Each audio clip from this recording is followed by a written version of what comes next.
Levél őszentsége 7. Kelemen pápa számára. Méltóságos és magasztos Szentatyám, a gyászba borult Buda falai közül hajlok őszentsége elé, hogy a nehéz sorokat mély fájdalommal leírjam. Mint ahogy arról már értesülhetett, a kisasszony havának 29. napján, azon a szerencsétlen Mohácsi mezőn hazának minden ereje egy emberként sorakozott fel a hit védelmére. Ám a mindenható akaratából mind elvesztek. Ifjú királyunk, Jagelló Lajos is, ki oly fiatalon viselte a szent koronát, ott esett el a csatamezőn a végzetes harcban. De most másról szólnék, nemes vitézünkről, Tomori Pálról, ki utolsó leheletéig küzdött a keresztény sereg élén a pogányhad ellen, hogy népének s hitének dicsőséget szerezzen.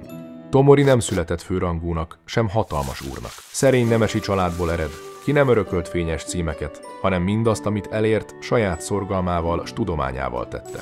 Abaúj vármegyének egyik csendes falujában nevelkedett, de hamar magas hivatali rangokat szerzett.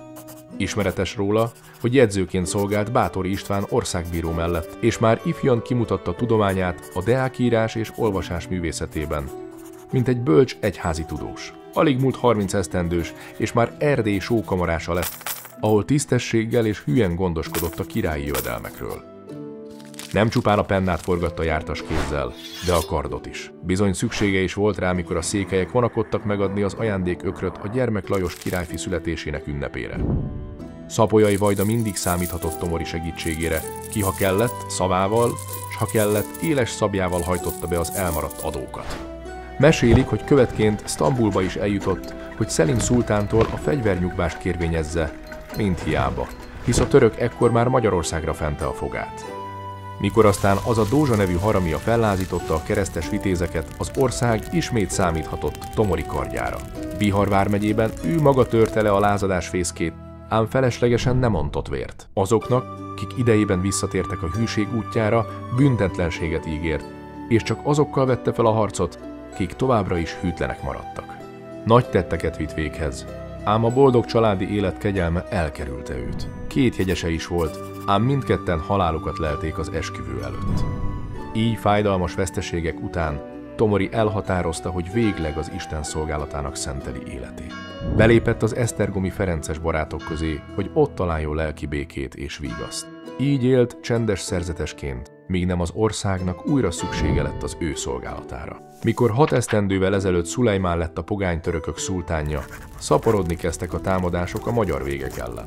Elesett Nándorfehérvár, mely fél évszázaddal ezelőtt még állta az oszmánok ostromát. Tomori ekkor őszentsége engedélyével elhagyta a kolostor békéjét, s kalocsai érsekké, valamint Alsó Magyarország főkapitányává neveztetett ki. A pogánytörök rögtön megérezte, hogy emberére akadt. Tomori olyan erővel verte vissza a boszniai vasa támadását, hogy annak nem maradt más választása, mint Allah kegyelmét keresni a túlvilágon.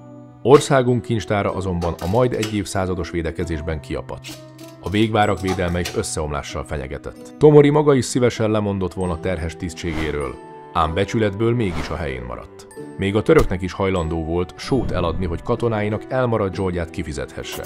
És ekkor Szulejmán szultán maga vezette hatalmas seregét Magyarország ellen. Tudván, hogy erőink gyengék és a küzdelem egyenlőtlen, Tomori még a békekötéstől sem idegenkedett. Ám katonáinak nyomására, akiknek birtokai a töröktől pusztított területeken feküdtek, az utolsó haditanácson a harc megvívása mellett érvelt, és felkészült a legvégső összecsapásra. A Mohácsi síkon a végső ütközetben bátorsága, áldozatkészsége és kitartása mindenki számára példát adott, míg nem a halál végül őt is utolérte, miként vitézeit és királyát is. Szentatyám, így zárul egy kiváló férfiú pályája, ki életét és vagyonát adta, hogy a kereszténység oltalmára, Magyarország védelmére szolgáljon. Tomori Pál emléke örök példát állít mindazok elé, kik nemzetért és hitért harcolnak. Kérem, őrizzük meg emlékét az Úr színe előtt, s kérjük Isten áldását rá mindazon magyarokra, kik még a viszontagságok közt is kitartóan állnak a hit és a hazavédelmében. Alázatos szolgája maradok, ki Budáról írta el szomorú sorokat, hogy a pápai udvar bölcsessége által vígaszt nyerjen minden keresztény testvér. Fráter János, ferences barát.